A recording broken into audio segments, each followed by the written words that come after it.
ಇದು back side ಇಂದ Ashoka Layland tempo ಒಂದು ಸಂಜೆ ಆಗಿರ್ಲಿಲ್ಲ, ಒಂದು 5:15 ಆಗಿತ್ತು. ತುಂಬಾ ಭಯ ಪಡೋರು ಅವ್ರ ಬಗ್ಗೆ ಈ ತರ ಅವ್ರ ಕೈಲಿ ಇವ್ರ ಕೈಲಿ ಫೋನ್ ಮಾಡಿಸ್ತಾನೆ ಅನ್ನೋರು. ಅದೇ ಕಿರಣ್ ಅವನು ಇವತ್ತು ಬೆಳಗ್ಗೆ ಮೋಹನ್ ಬಾಬು ಅವ್ರ ಮನೆಗೆ ಬಂದು ಹೋಗಿದ್ದಾರೆ.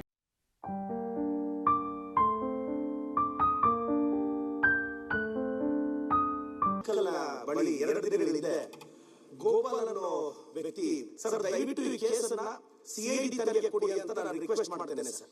ಸಿಐಡಿಗೆ ಕೊಡ್ತಕ್ಕಂಥದ್ದನ್ನ ನಾನು ಸೂಚನೆಯನ್ನು ಕೊಡ್ತೇನೆ.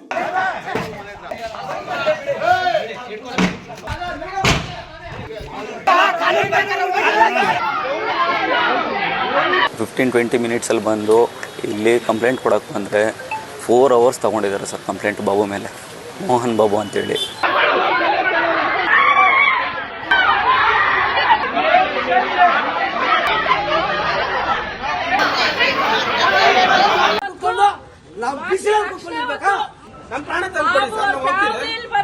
ಮೋಹನ್ ಬಾಬು ಮತ್ತು ನಾರಾಯಣ ಸ್ವಾಮಿ, ಆನಂದು, ಅವ್ರ ಜೊತೆ ಅಶೋಕ ಅಂತ ಒಬ್ಬ ಡ್ರೈವರ್ ಇದ್ದ ಮೋಹನ್ ಬಾಬುಗೆ.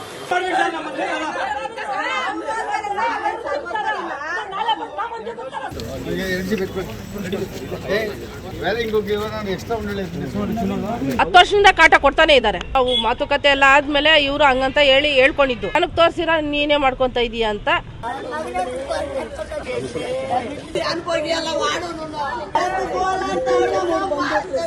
ಖಂಡಿತವಾಗೂ ಯಾರು ತಪ್ಪು ಮಾಡಿದ್ದಾರೆ ಅವ್ರನ್ನೆಲ್ಲ ಒಳಕ್ಕೆ ಹಾಕಿಸ್ತೀವಿ. ಮೋಹನ್ ಬಾಬು ಹತ್ರ ರಿಯಲ್ ಎಸ್ಟೇಟ್ ಅಲ್ಲಿ ದಾಖಲೆಗಳು ಅದು ಇದು ಸಿದ್ಧಪಡಿಸ್ತಕ್ಕಂಥದ್ದು ಇದೆಲ್ಲ ಕೆಲಸ ಮಾಡ್ತಾ ಇರ್ತಾನೆ.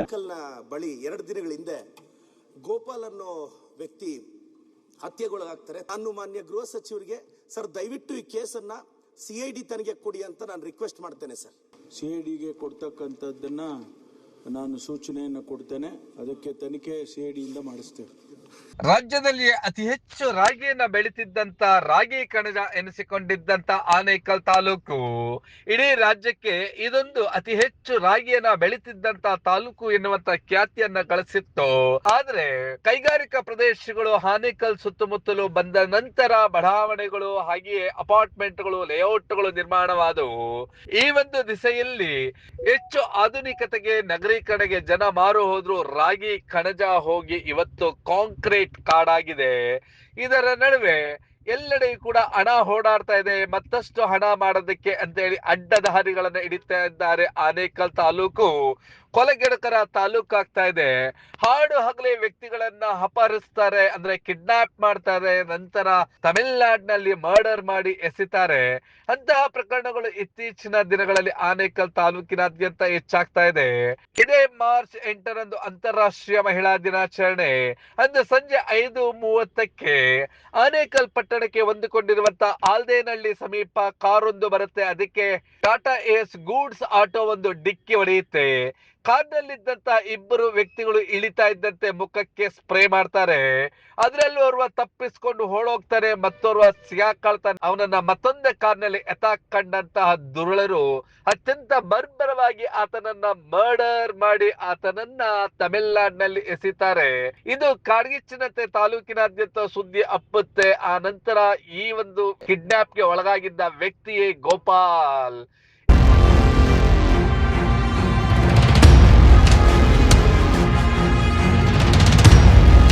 ಈತ ವನ್ಯಕಳಸಾಪುರದ ನಿವಾಸಿ. ಈತನ ಮನೆ ಎದುರುಗಡೆ ಇದ್ದಂತ ಮೋಹನ್ ಬಾಬು ಅಲಿಯಾಸ್ ಪಿಟೀಲು ಇವನು ಹಲವಾರು ಬಾರಿ ಆತನಿಗೆ ಫೋನ್ ಮಾಡಿ ಕೊಲೆ ಬೆದರಿಕೆ ಹಾಕಿದ್ದಂತೆ ಮನೆಯವರು ನೇರವಾಗಿ ಬಂದು ಆತನ ಮೇಲೆ ದೂರು ನೀಡ್ತಾರೆ. ಅವರೇ ನಮ್ಮ ಯಜಮಾನರನ್ನ ಕಿಡ್ನಾಪ್ ಮಾಡ್ಕೊಂಡು ಹೋಗಿರ್ತಾರೆ ಅಂತ ಹೇಳಿ ಅವರ ಮಡದಿ ಒಂದು ಕಡೆ ಹೇಳಿಕೆಯನ್ನು ಕೊಟ್ರೆ, ಮತ್ತೊಂದು ಕಡೆ ಆತನ ತಮ್ಮ ಕೂಡ ಅದನ್ನೇ ಹೇಳ್ತಾನೆ. ಕಳೆದ 2 ವರ್ಷಗಳಿಂದ 3 ಬಾರಿ ಆತನನ್ನ ಕಿಡ್ನಾಪ್ ಮಾಡಿಕೊಂಡು ತೋಟದ ಮನೆಯಲ್ಲಿ ಅತ್ಯಂತ ಬರ್ಬರವಾಗಿ ಹಿಂಸೆಯನ್ನ ಕೊಟ್ಟಿದ್ದಂತೆ ಮತ್ತು ಆತನಿಗೆ ಕೊಲೆ ಬೆದರಿಕೆ ಹಾಕಿ ಕಳಿಸಿದ್ದಂತೆ. ಆದ್ರೆ ಮೋಹನ್ ಬಾಬು ಇತ್ತೀಚಿನ ದಿನಗಳಲ್ಲಿ ಅತಿ ವೇಗವಾಗಿ ಬೆಳೆದಂತಹ ಮತ್ತು ರಿಯಲ್ ಎಸ್ಟೇಟ್ ಏಜೆಂಟ್ ಆಗಿದ್ದ, ಅತ್ಯಂತ ಸುಲಭವಾಗಿ ಹಣ ಮಾಡ್ಕೊಂಡಿದ್ದ. ಒಂದಷ್ಟು ಬಾಡಿಗೆ ಬಡ್ಡಿ ಎಲ್ಲವೂ ಬರ್ತಾ ಇತ್ತು. ಗೋಪಾಲ ಮತ್ತು ಇದೇ ಮೋಹನ್ ಬಾಬು ಒಟ್ಟೊಟ್ಟಿಗೆ ಕೆಲಸ ಮಾಡ್ತಿದ್ದಂತಹವರು. ಗೋಪಾಲ ಆರಂಭದಲ್ಲಿ ಮೋಹನ್ ಬಾಬುನ ಬಳಿ ಸಹಾಯಕರಾಗಿ ಕೆಲಸ ಮಾಡ್ತಿದ್ದ. ಯಾವಾಗ ಹಣ ಜಾಸ್ತಿ ಆಯ್ತು, ಮೋಹನ್ ಬಾಬುಗೆ ತಲೆ ತಿರುಗೋದಿಕ್ಕೆ ಆರಂಭ ಆಯ್ತು, ಎಲ್ರನ್ನು ಒದ್ಕೊಳಕ್ಕೆ ಆರಂಭಿಸಿದ. ಹಾಗಾಗಿ ಆ ಒಂದು ಸಂದರ್ಭದಲ್ಲಿ ಗೋಪಾಲ ಮೋಹನ್ ಬಾಬುನ ಸಹವಾಸವನ್ನ ಬಿಟ್ಟ, ಮತ್ತೆ ಅವನೇ ತನ್ನದೇ ಆದಂತಹ ಒಂದು ರಿಯಲ್ ಎಸ್ಟೇಟ್ ವ್ಯಾಪಾರವನ್ನ ಆರಂಭಿಸಿದ. ಇವರ ಕಡೆ ಜನ ಹೆಚ್ಚಾಗಿ ಬರೋದಕ್ಕೆ ಆರಂಭಿಸಿದ್ರು. ಆಗ್ಲೇ ನೋಡಿ ಮೋಹನ್ ಬಾಬುಗೆ ಹೊಟ್ಟೆ ಕಿಚ್ಚು ಶುರುವಾಯ್ತು. ಮತ್ತೊಂದು ಘಟನೆ ಇವರಿಬ್ಬರ ನಡುವೆ ದೊಡ್ಡ ಬಿರುಕು ಮೂಡಲು ಕಾರಣ, ಮೋಹನ್ ಬಾಬು ಮತ್ತು ಗೋಪಾಲ ಮೋಹನ್ ಬಾಬುನಿಗೆ ಹೆಣ್ಣು ನೋಡೋದಕ್ಕೆ ಹೋಗ್ತಾರಂತೆ. ಅಲ್ಲಿ ಮೋಹನ್ ಬಾಬುಗೆ ನೋಡೋದಕ್ಕೆ ಹೋಗಿದ್ದಂತ ಹೆಣ್ಣನ್ನ ಗೋಪಾಲ ಮದುವೆ ಮಾಡ್ಕೊಂಡ್ಬಿಟ್ಟ ಅಂತೇಳಿ ಅವನಿಗೆ ಅವತ್ತಿಂದ ಇವನ ಮೇಲೆ ಸೇಡು ಬೆಳೀತಿತ್ತಂತೆ. ಅದನ್ನ ಅವರ ದೂರದ ಸಂಬಂಧಿಕರೇ ಹೇಳ್ತಾರೆ. ಏನೆಲ್ಲ ಆಯ್ತು, ಹೇಗಾಯ್ತು ಅದೆಲ್ಲವನ್ನು ಕೂಡ ದೃಶ್ಯಗಳಲ್ಲಿ ನೋಡೋಣ ಬನ್ನಿ. ಸಂಜೆ ಮಾಲೂರ್ಗೆ ಹೋಗಿದ್ರು. ಒಂದು ಸಂಜೆ ಆಗಿರ್ಲಿಲ್ಲ, ಒಂದು 5:30 ಆಗಿತ್ತು. 5:30 ಆಗಿರೋದು ಇದು, ನೈಟು ಅಲ್ಲ, 5:30 ಎಷ್ಟು ಜನ ಇಲ್ಲ. ಅವರು ಕಿಡ್ನಾಪ್ ಮಾಡಿದವರ ಗೊತ್ತಿಲ್ಲ. ಇವರು ಜೊತೆನಲ್ಲಿದ್ದವ್ರು ಫ್ರೇ ಮಾಡ್ಬಿಟ್ಟಿದ್ದಾರೆ. ನಮ್ಮ ಬಳಿ ನಮಗೆ ಫೋನ್ ಸಿಗ್ತಾ ಇಲ್ಲ, ಫೋನ್ಗಳು ಕಾರಲ್ಲೇ ಇದೆ. ತುಂಬಾ ಭಯ ಪಡೋರು ಅವ್ರ ಬಗ್ಗೆ ಈ ತರ ಅವ್ರ ಕೈಲಿ ಫೋನ್ ಮಾಡಿಸ್ತಾನೆ ಅನ್ನೋರು. ನಾನು ಅಲ್ಲಿಗೂ ಸುಮಾರು ಸತಿ ಹೇಳಿದೀನಿ, ಬಾ ಪೊಲೀಸ್ ಹತ್ರ ಹೋಗೋಣ ಅಂದ್ರೆ ಪೊಲೀಸ್ ಹತ್ರ ಹೋದ್ರು ಅವ್ನಿಗಿರೋ ಇನ್ಫ್ಲೂಯೆನ್ಸ್ಗೆ ನಾವೇನು ಮಾಡೋಕ್ಕಾಗಲ್ಲ ಅನ್ಸುತ್ತೆ. ಸೊ ಬೆಟರ್ ನಾವೇ ಕೂತು ಮಾತಾಡೋಣ, ಸಂತಾಪ ಮಾಡ್ಸೋಣ ಅನ್ನೋದೇ ಅವ್ರ ಮನಸ್ಸಲ್ಲಿ ಇತ್ತೆ ಹೊರತು ಬಟ್ ಈ ಎಕ್ಸ್ಟ್ರೀಮ್ಗೆ ಹೋಗ್ತಾರೆ ಅಂತ ಅನ್ಕೊಂಡಿದ್ರು. ಈಗ ಹೇಳ್ತಾ ಇದಾರೆ, ಒಂದ್ ವಾರದಿಂದ ಕಿರಣ್ ಅನ್ನೋನು ಏನೋ ಫೋನ್ ಮಾಡಿ ಸ್ವಲ್ಪ ಬೆದರಿಕೆ ಹಾಕ್ತಿದ್ದ ಅಂತ. ಅದೇ ಕಿರಣ್ ಅವನು ಇವತ್ತು ಬೆಳಗ್ಗೆ ಮೋಹನ್ ಬಾಬು ಅವ್ರ ಮನೆಗೆ ಬಂದು ಹೋಗಿದ್ದಾನೆ, ಬಾಡ್ರಳ್ಳಿ ಕಿರಣ್. ಸೊ ಅವ್ನು ಬೆಳಗ್ಗೆ ಮನೆಗೆ ಬಂದು ಹೋಗಿದ್ದಾನೆ ಅಂಡ್ ಈವ್ನಿಂಗ್ ಈ ತರ ಆಗಿದೆ ಅಂದ್ರೆ ಆಬ್ವಿಯಸ್ಲಿ ಇದು ಕೂಡ ಇನ್ನೊಂದು ಸ್ವಲ್ಪ. ಸೊ ನಾರ್ಮಲ್ ಆಗಿ ಬರ್ತಾ ಇದ್ವು, ಬ್ಯಾಕ್ ಸೈಡ್ ಇಂದ ಅಶೋಕ ಲೇಲ್ಯಾಂಡ್ ಟೆಂಪೋ ಒಂದು ಹೊಡಿತು, ಸೌಂಡ್ ಬಂತು ಡಮ್ ಅಂತ. ಸೊ ಇವನು ಗೋಪಿ ಅನ್ನೋ ಇಳಿದ್ಬಿಟ್ಟವ್ರು, ಏನಪ್ಪ ಹಂಗ್ ಓಡಿಸ್ಕೊಂಡ್ ಬರ್ತಾ ಇದೆಯಾ, ಗೊತ್ತಾಗಲ್ವಾ ಗಾಡಿ ಟಚ್ ಆಗಿದೆ ಅಂತ ಅವ್ನು 4-5 ಮಾತು ಮಾತಾಡ್ತಾ ಇದ್ದೆ ಅಟ್ಗೆ. ಸೊ ನಾನು ಈ ಕಡೆ ಡೋರು ಓಪನ್ ಆಗಲಿಲ್ಲ, ಗಿಡ ಎಲ್ಲ ಇತ್ತು. ಸೊ ರೈಟ್ ಸೈಡ್ಗೆನೇನೆ ಇಳಿದ್ಬಿಟ್ಟು ಚಪ್ಪಲಿ ಕೂಡ ಕಾರಲ್ಲೇ ಇತ್ತು. ಸೊ ಇಳಿದ್ಬಿಟ್ಟು ಹಿಂಗೆ ಡೋರ್ ಹಾಕಿ ಆ ಟಾಟಾ ಎಸಿ ಕಡೆ ನೋಡ್ತಾ ಇದ್ದೆಟ್ಗೆ ಯಾವೊಬ್ಬ ಹುಡುಗ ಫುಲ್ ಸ್ಪ್ರೇ ಮಾಡಿಬಿಟ್ಟಾಗ ನನಗೆ.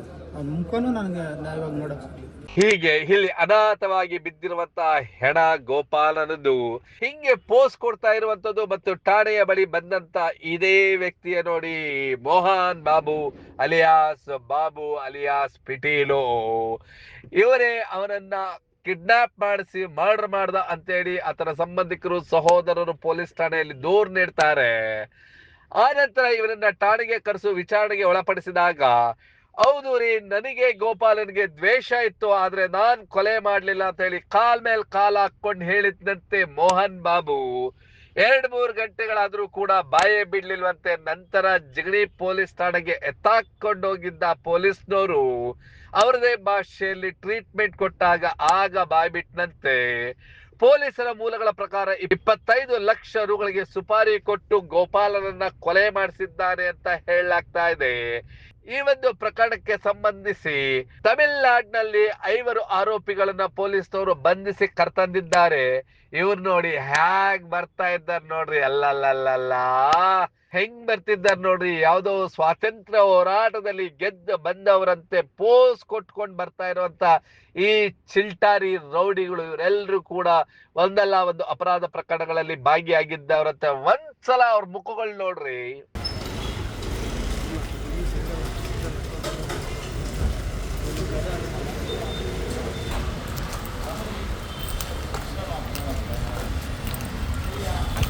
ಅದು ಅದರಲ್ಲಿ ಆಗುತ್ತಾ ಕರ್ತಿ ಕ್ಯಾಮ್ರಾ ಕರ್ತಿ. ಇನ್ನು ಈ ಒಂದು ಪ್ರಕರಣದಲ್ಲಿ ಮೋಹನ್ ಬಾಬುನೇ ಕೊಲೆ ಮಾಡಿಸಿದ್ದು ಅಂತ ಗೊತ್ತಾಗ್ತಾ ಇದ್ದಂತೆ ಮೋಹನ್ ಬಾಬುನ ಮನೆಯ ಮೇಲೆ ಗೋಪಾಲ್ನ ಸ್ನೇಹಿತರು ಮತ್ತು ಸಂಬಂಧಿಕರು ಕಲ್ಲು ತೂರಾಟವನ್ನ ನಡೆಸಿದ್ದಾರೆ.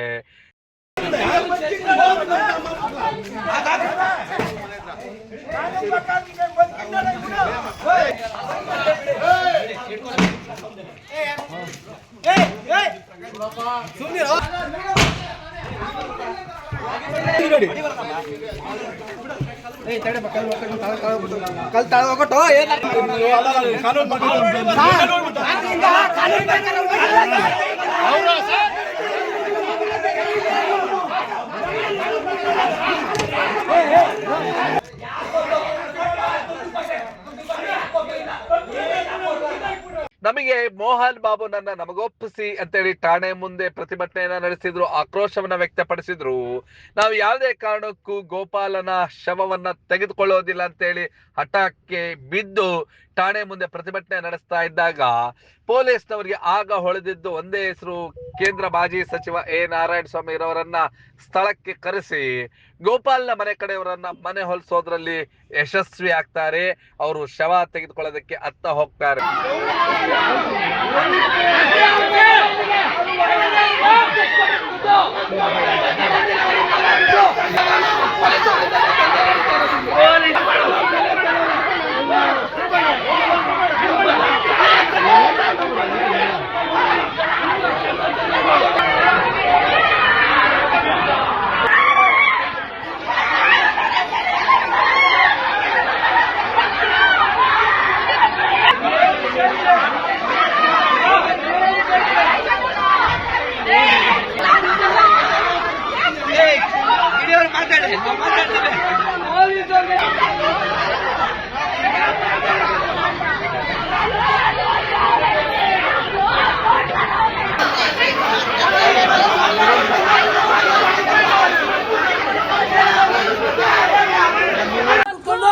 ನಾವು ಬಿಸಿಲಲ್ಲಿ ಕೂತ್ಕೊಂಡಿರ್ಬೇಕಾ? ನಮ್ಗೆ ಸೇರಿಸಬೇಕು. ನಾವು ಬಿಡಲ್ಲ ಬಿಡಲ್ಲ. ಆರೋಪ ಇರೋದು. ನಮ್ಮ ಪ್ರಾಣ ತಂದ್ಕೊಡಿ ಸರ್, ನಾವು ಹೋಗ್ತೀವಿ. ಪ್ರಾಣ ಕೊಡಿ ಸರ್, ಪ್ರಾಣ ಕೊಡಿ ಸರ್, ಹೋಗ್ತೀವಿ.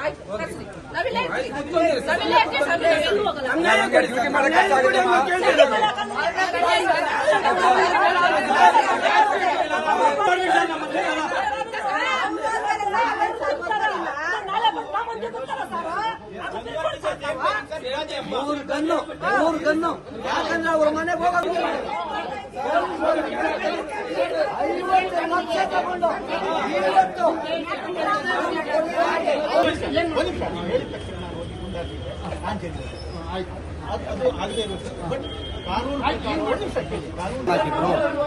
ನಾನು ಬರ್ತಾ ಇದ್ದು 10 ನಿಮಿಷ ಅಂತ ಹೇಳಿದವನು ಸಂಜೆ 6 ಗಂಟೆಗೆ ಬಂದು ಕಂಪ್ಲೇಂಟ್ ಕೊಟ್ರೆ ಅವ್ನು ಬಂದಿರೋದು ಅಲ್ಲಿ ಕೆಲಸ ಮುಗಿಸ್ಕೊಂಡು 10 ಗಂಟೆಗೆ ಬಾಬು ಅನ್ನೋರು. ಅವಾಗ ಬಂದು ಸ್ಟೇಷನ್ ಸರೆಂಡರ್ ಆಗಿ ಬಾಬುಗೆ ಯಾರು ಫೋನ್ ಮಾಡಿದ್ರು? ಬಾಬುಗೆ ఇవాళ బెటరాగిదనలా ಅವ್ರ ತಮ್ಮ 24 గంటలు వాళ్ళ ఇంటి ముందు వాళ్ళ తోటలోనే ఉండేది. మాకు అది ఏమి రక్షణ ఇస్తారా? ఇది ఏమి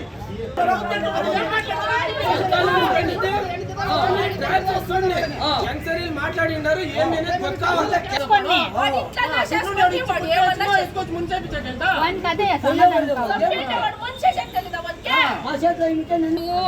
ದಪ್ಪ ಮಾಡ್ಕೊಂತೀರಿ ಅಂತ చెప్తే ఉన్నారు ఇల్లు ಮಾಡ್ಕೊಳ್ಳಿ, ಎಲ್ಲಿ ಮಾಡ್ಕೊಂತಾರ ಮಾಡ್ಕೊಳ್ಳಿ.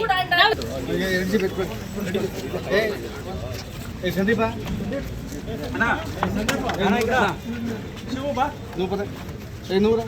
ಏನಿಲ್ಲ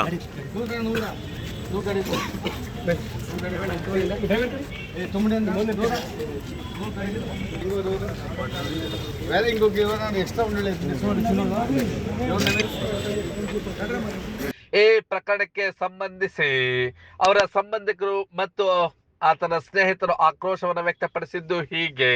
ಗೋಪಿ ಅವ್ರ ತಮ್ಮ 15-20 ಮಿನಿಟ್ಸಲ್ಲಿ ಬಂದು ಇಲ್ಲಿ ಕಂಪ್ಲೇಂಟ್ ಕೊಡೋಕ್ಕೆ ಬಂದರೆ 4 ಅವರ್ಸ್ ತೊಗೊಂಡಿದ್ದಾರೆ ಸರ್ ಕಂಪ್ಲೇಂಟ್ ಬಾಬು ಮೇಲೆ. ಮೋಹನ್ ಬಾಬು ಅಂತೇಳಿ ಅದೇ ಅವರೇ. ಯಾವುದೇ ಕಾರಣಕ್ಕೂ ನಮ್ಮ ಅಣ್ಣ ಏನೂ ಮಾಡ್ತಾಯಿರಲಿಲ್ಲ.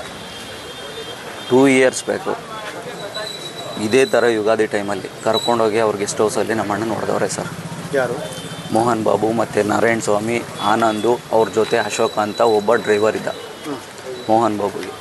ಅವನು ನಾವು ಅದೇ ಸ್ಪಾಟಲ್ಲಿ ಹೋಗಿದ್ವಿ ಸರ್. ಕರ್ಕೊಂಡೋಗಿರೋದು 9:15 ನೈಟು. ಮಿಡ್ನೈಟ್ 3:30 ತನಕ ಅಲ್ಲೇ ಇಟ್ಕೊಂಡವ್ರೆ. ಮಿಡ್ನೈಟ್ 3:30 ತನಕ ಅಲ್ಲೇ ಇಟ್ಕೊಂಡವ್ರೆ. ಏನೂ ಮಾತಾಡಿಲ್ಲ. ಅವ್ರಿಗೆ ಕೇಳಿದರೆ ಜಸ್ಟು ಅವ್ರ ಬಿಸ್ನೆಸ್ ಬಗ್ಗೆ ಮಾತಾಡ್ತವ್ರೆ, ಏನೂ ಮಾಡಲ್ಲ ಅಂತ ಹೇಳಿ ತುಂಬ ಚಿತ್ರಹಿಂಸೆ ಕೊಟ್ಟವ್ರೆ. ನಮ್ಮಣ್ಣ ತುಂಬ ಭಯ ಪಡ್ತಾನೆ. ಯಾವುದೇ ಗಲಾಟೆ ಆಗಲಿ ಯಾವುದೇ ಕಾರಣಕ್ಕೂ ಎಲ್ಲೂ ಹೋಗಿಲ್ಲ. ಇಡೀ ಊರಲ್ಲೇ ಕೇಳಿ. ನಮ್ಮಣ್ಣ ಉದ್ದೇಶ ಸರ್ ಹಿಂಗೆ ಅವ್ರಿಗೆ ಬಿಸ್ನೆಸ್ ಆಗ್ತಾಯಿಲ್ಲ. ನಮ್ಮಣ್ಣಗೆ ಹಿಂಗೆ ಸ್ವಲ್ಪ ಲಿಟಿಗೇಷನ್ಸು ಅಂದರೆ ಈಗ ಒಳ್ಳೆತನದಲ್ಲಿ ಕೆಲಸ ಮಾಡಿಕೊಂಡು ಬಿಸ್ನೆಸ್ ಮಾಡ್ಕೊಂಡು ಹೋಗ್ತಾಯಿದ್ರು. ಅದಕ್ಕೆ ನನಗೆ ಯಾವುದೂ ಬರ್ತಾಯಿಲ್ಲ, ಎಲ್ಲ ಇವನಿಗೆ ಹೋಗ್ತಿದೆ ಅಂತಂದ್ಬಿಟ್ಟು ಫಸ್ಟ್ ಟೈಮ್ ಒಂದು ಸಲ ಕೊಟ್ಟಿದ್ದ. ಮತ್ತು ಅವರು ಇನ್ವೆಸ್ಟಿಗೇಷನ್ ಅವ್ರಿಗೆ ಅದೇ ಬಾಬು ಅಂತ ಹೇಳಿದ್ರಲ್ಲ, ಅವ್ರನ್ನ 9:30 ಕರ್ಕೊಬಂದಿದ್ದಾರೆ. ಮತ್ತು ಹಂಗೆ ಬೇರೆ ಕಡೆ ಎಲ್ಲಿ ಶಿಫ್ಟ್ ಮಾಡಿದ್ರೋ ಗೊತ್ತಿಲ್ಲ. ಇದರಲ್ಲಿ ತುಂಬ ಕೈವಾಡ ಮೋಹನ್ ಬಾಬುದೇ ಇರೋದು. 100% ಮೋಹನ್ ಬಾಬು ಪೊಲೀಸವ್ರ ಹತ್ರನೂ ಬಾಯ್ಬಿಟ್ಟು ಹೇಳಿದ್ದಾನೆ, ನಾನೇ ಸುಪಾರಿ ಕೊಟ್ಟಿರೋದು, ಈ ಥರ ಬಾದ್ರಪುರದವ್ರಿಗೆ ಸುಪಾರಿ ಕೊಟ್ಟಿದ್ದೀನಿ ನಾನೇ ಅಂತ ಹೇಳಿದ್ರು. ಪೊಲೀಸವರು ಯಾವುದೇ ಕಾರಣಕ್ಕೂ ಏನೂ ಆ್ಯಕ್ಷನ್ ತಗೊಳ್ಳದೆ ಲಾಸ್ಟ್ಗೆ ಬಂದು ನಮಗೆ ಜೀವ ಹೋಗಿರೋ ಬಾಡಿ ಕೊಡೋಕ್ಕೆ ಬರ್ತಿದ್ದಾರೆ ಅಂತಂದರೆ ಪೊಲೀಸವರು ಏನು ಅಧಿಕಾರಿಗಳು ಬಡವರಿಗೆ ಅನುಕೂಲ ಮಾಡ್ತಾವ್ರ ಅನಾನುಕೂಲ ಮಾಡ್ತಾವ್ರ? ದುಡ್ಡಿರೋರ ಕಡೆನ ಇವರು ಸಪೋರ್ಟ್ ಕೊಡೋದು. 10 ವರ್ಷದಿಂದ ಕಾಟ ಕೊಡ್ತಾನೆ ಇದ್ದಾರೆ. ಇಲ್ಲ ಅವ್ರಿಗೆ ಗೊತ್ತೇ ಇರಲಿಲ್ಲ ಹುಡುಗಿ ಇರೋದು. ಅವು ಮಾತುಕತೆ ಎಲ್ಲ ಆದ್ಮೇಲೆ ಇವರು ಹಂಗಂತ ಹೇಳ್ಕೊಂಡಿದ್ದು, ಆದರೆ ಅವ್ರಿಗೆ ಗೊತ್ತಿರಲಿಲ್ಲ ಹುಡುಗಿ ಇರೋದು. ಅದೇ ಇವ್ನು ಕರ್ಕೊಂಡೋಗಿ ಗೋಪಿನೇ ಕರ್ಕೊಂಡೋಗಿ ತೋರಿಸಿದ್ದಾನೆ, ಹಿಂಗೆ ಹುಡುಗಿ ಐತೆ ನನಗೆ ನೋಡವ್ರೆ, ಬಾ ನೋಡೋಣ ಅಂತ ಕರ್ಕೊಂಡೋಗಿ ತೋರಿಸವ್ರೆ. ಸರಿ ಅಂತ ಹೇಳ್ಬಿಟ್ಟು ಅಲ್ಲಿ ನೋಡ್ಕೊಬಂದ್ಬಿಟ್ಟು ನನಗೆ ತೋರಿಸಿರ ನೀನೇ ಮಾಡ್ಕೊತ ಇದೀಯ ಅಂತ ದೇಶ ಇಟ್ಕೊಂಡು ಆವತ್ತಿನಿಂದ ಅತಿ ಅಂತಲ್ಲ, ಹುಡುಗಿ ನಮಗೆ ಬೇಕಾಗಿದ್ದಿದ್ದು ಇವ್ರು ಮಾಡ್ಕೊಬಿಟ್ರು. ಆವಾಗಿನಿಂದ ದೇಶ ಇಟ್ಕೊಂಡು ಬಿಗ್ನೆಸ್ ಬಗ್ಗೆನೂ ದೇಶ ಇಟ್ಕೊಂಡ. ಇವರು ಆದ್ರೂ ಅವ್ರ ಫ್ರೆಂಡ್ಸ್ಗೆ ಎಲ್ಲನೂ ಬಿಟ್ಬಿಟ್ಟು ನಿಮ್ಮ ಸ್ವಯೋಜಿತನಿಂದ ಮಾಡ್ತಾ ಇದ್ದ. ಇನ್ನು ಇತ್ತ ಚಿಕ್ಕಬಳ್ಳಾಪುರದ atom bomb fire brand Pradeep Eshwar ಇದೇ ಸಮುದಾಯವನ್ನ ಪ್ರತಿನಿಧಿಸೋದು ವಿಷಯ ತಿಳಿದಿದ್ದಂತೆ ಪೊಲೀಸ್ ಠಾಣೆ ಮುಂಭಾಗಕ್ಕೆ ಬರ್ತಾರೆ. ನಂತರ SP ಬಳಿ ಮಾತುಕತೆಯನ್ನು ನಡೆಸಿ ಬಂದು ಆ ನಂತರ ಸಂಬಂಧಿಕರನ್ನು ಸಮಾಧಾನ ಪಡಿಸೋದಕ್ಕೆ ಯತ್ನಿಸ್ತಾರೆ. ಅಪರಾಧಿ ಅವನೆಷ್ಟೇ ಪ್ರಭಾವಿಯಾಗಿದ್ರು ಕೂಡ ಅವನಿಗೆ ಶಿಕ್ಷೆ ಆಗ್ಲೇಬೇಕು ಅಂತ ಹೇಳಿ ಒತ್ತಾಯಿಸಿದ್ದು ಅದೆಲ್ಲವನ್ನು ಕೂಡ ದೃಶ್ಯಗಳಲ್ಲಿ ನೋಡೋಣ ಬನ್ನಿ.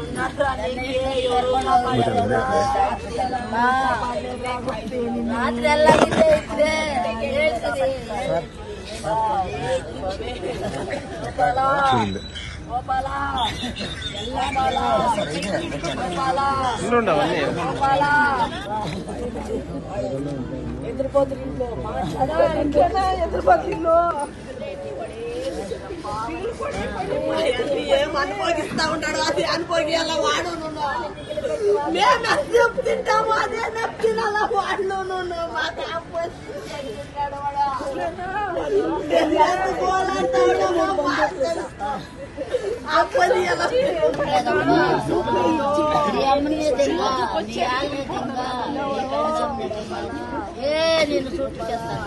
ಆನೇಕಲ್ನ ನಮ್ಮ ಸಮುದಾಯದ ಬಲಿಜ ಸಮುದಾಯದ ಹುಡುಗ ಗೋಪಾಲರ್ನ ಹುಡುಗ ಮರ್ಡರ್ ಆಗಿತ್ತು. ತಮಿಳ್ನಾಡು ಬಾರ್ಡ್ರಲ್ಲಿ ಮರ್ಡರ್ ಆಗಿತ್ತು. ಆ ಸುದ್ದಿ ನಮಗೆ ತಿಳಿತು. ಬೆಳಗ್ಗೆಯಿಂದ ನಮ್ಮ ಸಮುದಾಯದವರೆಲ್ಲ ಭಾಳ ನೊಂದಿದ್ರು. ಬ್ರೂಟಲಿ ಮರ್ಡರ್ ಮಾಡಿದ್ದಾರೆ ಅಂತ ಒಬ್ಬರ ಸಸ್ಪೆಕ್ಟ್ ಮೇಲೆ ಕಂಪ್ಲೇಂಟ್ ಕೊಟ್ಟರು. ಮರ್ಡ್ರಿಗೆ ಯಾರು ಮಾಡಿಸಿದ್ದಾರೆ ಆತನ ಈಗಾಗಲೇ ಅರೆಸ್ಟ್ ಮಾಡಿಸಿದ್ದೀವಿ.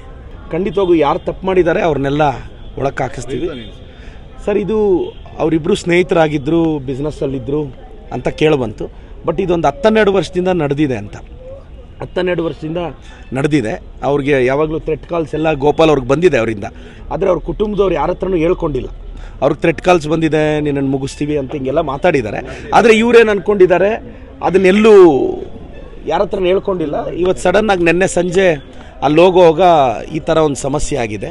ಈ ಗೋಪಿ ಅನ್ನೋಂಥವ್ರು ಹೊನ್ನಕಲಸಾಪುರ ಗ್ರಾಮದವರು. ಅದೇ ಊರಿನ ಮೋಹನ್ ಬಾಬುಗೂ ಈತನಿಗೆ ಸುಮಾರು 10-12 ವರ್ಷಗಳಿಂದ ವೈಷಮ್ಯ ಇರ್ತದೆ. ಮೊದಲು ಈ ಗೋಪಿ ಅನ್ನೋರು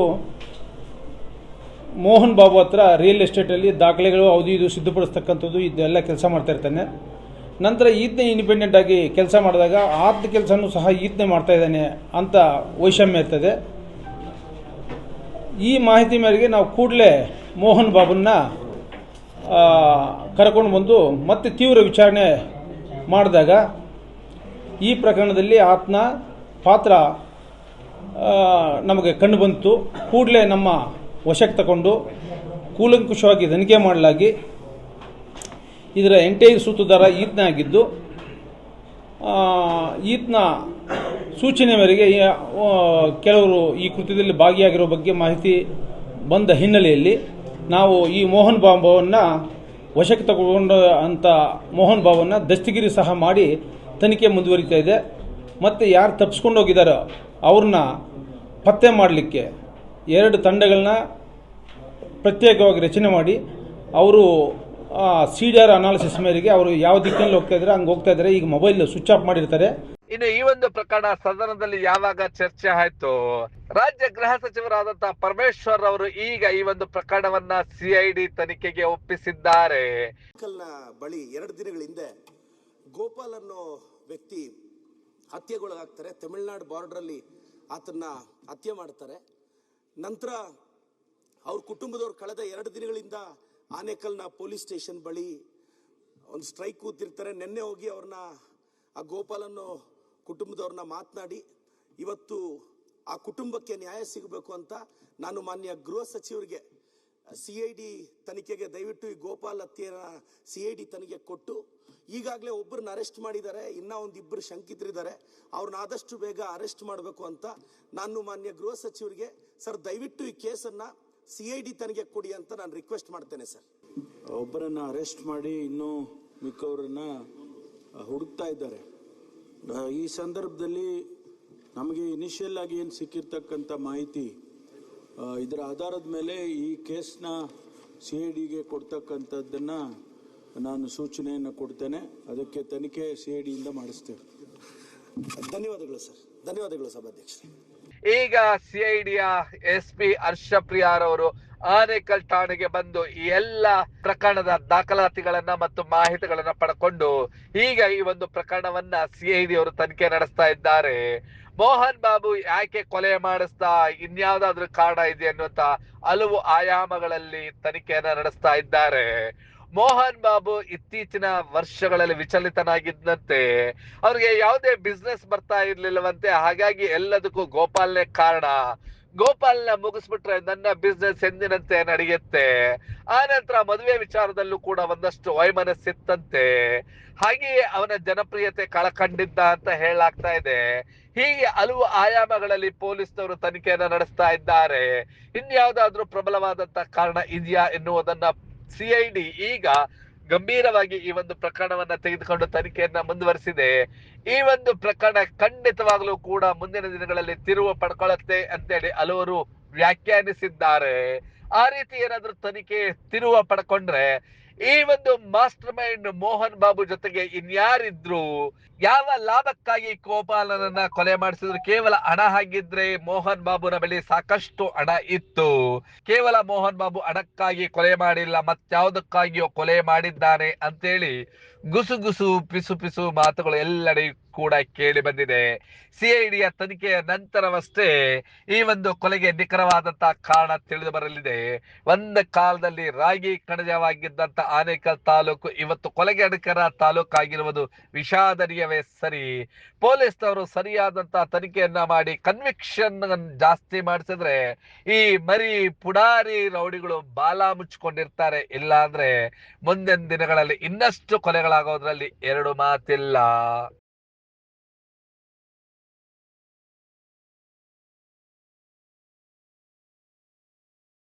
ನೀವು ಈ ಕೂಡ ಎಲ್ಲ ನಮ್ಮ ಚಾನಲ್ಗೆ ಸಬ್ಸ್ಕ್ರೈಬ್ ಆಗಿಲ್ಲ ಅಂದರೆ ಸಬ್ಸ್ಕ್ರೈಬ್ ಬಟನನ್ನು ಕ್ಲಿಕ್ ಮಾಡಿ, ಪಕ್ಕದಲ್ಲಿರೋ ಬೆಲ್ ಐಕನನ್ನು ಕ್ಲಿಕ್ ಮಾಡಿ. ನಾವು ಅಪ್ಲೋಡ್ ಮಾಡುವಂತಹ ವಿಡಿಯೋಸ್ ನಿಮಗೆ ನೋಟಿಫಿಕೇಶನ್ ಬರುತ್ತೆ.